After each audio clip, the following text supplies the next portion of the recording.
Testing. 1, 2, 3. Hello, Jake. We'll come to you in just a minute or so. 3, 2, 1. 1, 2, 3. That's down in there. 74-ish. That should be the trick, I think. Let's check over here.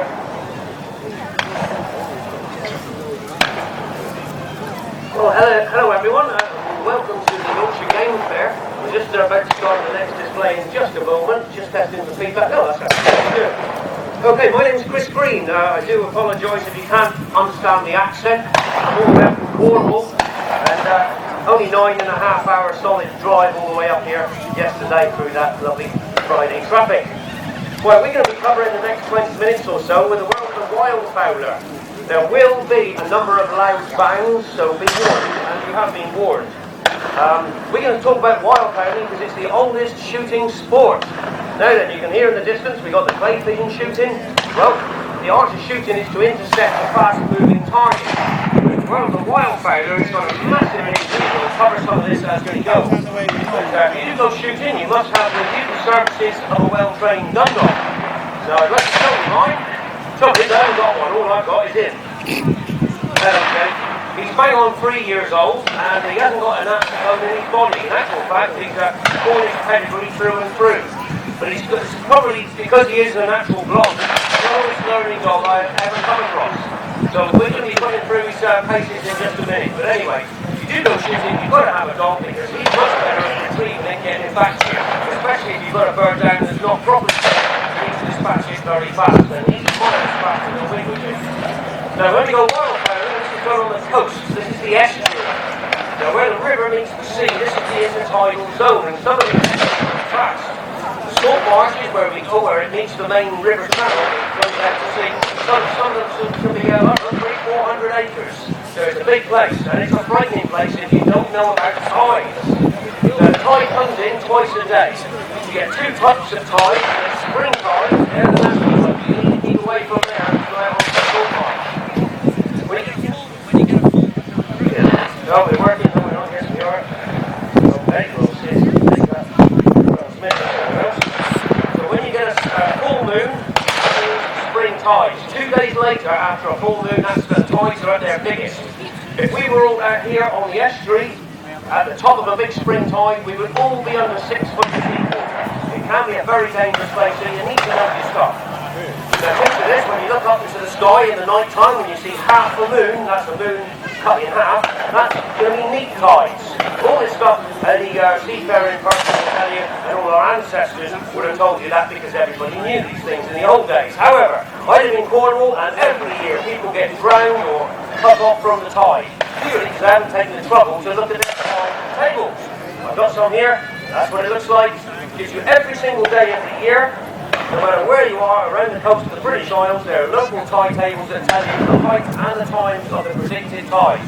You need to know this stuff, because when the tide comes in, it's a dangerous place unless you're a hell of a good swimmer. Right, let's get the show on the road. Normally I'd be dressed up in chest waders, and of course you need to keep dry. But you need to be warm and cut out the wind. It's very important, that bit. It's very easy to get hypothermia.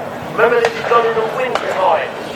2 years ago we had temperatures even in Cornwall that went down to -14, and I was out all night on one of those nights, and I tell you, it is chilly. You need to be dressed for the part.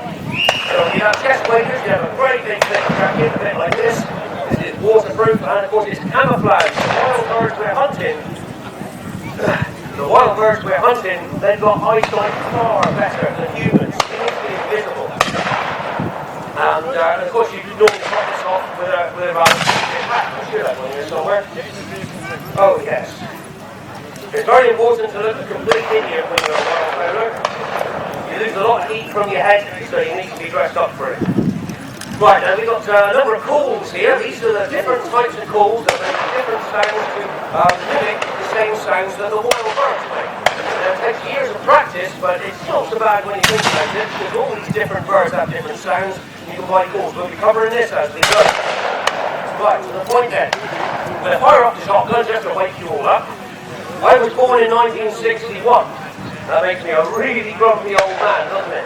However, I've got mental age of 19 and I love wildfowling because it is the best sport there is. If you're a pigeon shooting that we've seen here, brilliantly displayed by the boys down here on the ringside, then you'll know that that's a brilliant sport. But this has got that added spice of serious danger as well.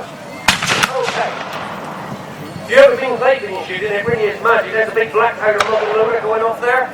Great stuff. You really need to do it, and you've got the opportunity today. There, you're practicing shooting from a standing position. Shout pull, the target comes up. I always think shouting pull is cheating, really, because you know where it's coming from. So, when you're a wildfowler, you don't get that luxury, because we shoot not standing up, we shoot from a squat position like so. Sometimes when we're after the geese, you want to be laid down like so. And you've got to be able, this microphone's not working very well, is it? We're working on our sometimes I can't even tell, but anyway, we'll do the best we can with some inferior equipment. Okay, so as I say, you're going to be laid down flat on your belly. Hopefully you get the chance of being invisible until that last second. It's a much different thing than pheasant shooting or indeed the clay pigeon shooting we can hear in the background. Never fired a gun before, it's brilliant. It looks a bit like this. Good boy, Jake, we'll come to you in just a second, son. Right, first thing you do with any gun is that you open the barrel. You can see this is a breech opener, top lever up, zip up, look down, you've got two barrels there, and you've got to make sure that the barrels are clear. When you're a wildfowler, this marsh has been formed over thousands of years of silt and mud that's been washed down by the tide. Or washed down by the river, I should say. And it's just like 20 foot deep of solid, oozy mud. If you're shooting from a position low to the ground, it's really easy to get a plug of mud stuck in your gun barrel. Now you see, only an idiot would not check. Behind it, you will literally blow the end of your gun right off. Now you see, this gun's only a cheap side, it's a 3-inch Magnum, valued at about 200 quid. Today you can easily spend £50,000 on a shotgun hand-built in England, and if you're an idiot, you can just as easily throw that money away. So bear that in mind, you must always check through your barrels first. In my pocket, I've got a couple of cartridges, which are blanks, I should say. They're a little bit on the noisy side, but listening to that din over there, I don't think it'll come as any surprise to you. Now, this is a 3-inch Magnum. The cartridge I just put in there is a 3-inch. You can't actually fit a 3-inch cartridge into a 2 or 3/4-inch chamber. You need to know the chamber length to be done. He goes in there. Now, the way to close a shotgun, you might think it's obvious, but it's not. I see this happening everywhere you go, especially the clay pigeon shooting lines. Let me show you what not to do. I'll explain it first. Inside the shotgun action, the trigger you can see, but what you cannot see is the hammer, the mainspring, and the firing pin. Now you see, most people don't bother to check their guns or get them serviced regularly by a proper gunsmith, if there is such a thing anymore. But the point is that any mechanical device will eventually wear out. It's obvious. After all, ask the question yourself, where's the first car you bought? It broke, didn't it? So you've had to get another one. Same thing with a gun, it will eventually fail at some time in its life. And the last thing you want is that gun going off in that position there, which is exactly what the clay pigeon shooters do. That is the wrong way to close a gun. The way to close a gun is to stop up to the barrels. If the weirdest thing in the world should happen, it goes off harmlessly into the ground down there. All guns have some kind of safety catch, but do not be fooled by this, folks. The safety catch in this case is positioned at the top part of the action. Slides forward for live fire. But all the safety catch actually does is stop the triggers from being pulled.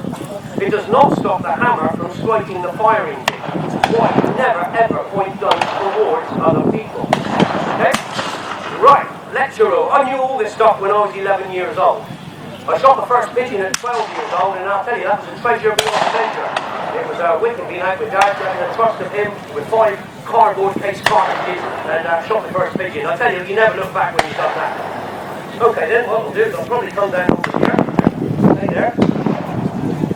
He says, I'm tied to the ground, Dad. I have to stay there. Lovely. That's only... paper, I shouldn't worry too much about that. Could be a little old lady over there, didn't hear it properly. We'll have one more. Are you ready? Excellent! How that jump falling out of the sky. Did you catch that smell? It's beautiful, isn't it? directly downwind from that. And let me tell you, it smells just like I've been eating 8 sandwiches all day yesterday and I've just broke wind. Alright, I haven't, but that's to tell you what it smells like. It's the sulphur in the powder that gives it that smell. Oh, beautiful. Young lady over there, you look like you like nasty smells. Smell that. You like it? You're my kind of girl. Smell that. Beautiful, isn't it? Absolutely gorgeous. So that's it. If there's any more youngsters, there'll be plenty of youngsters down there. You definitely look like you like the smells. Smell that.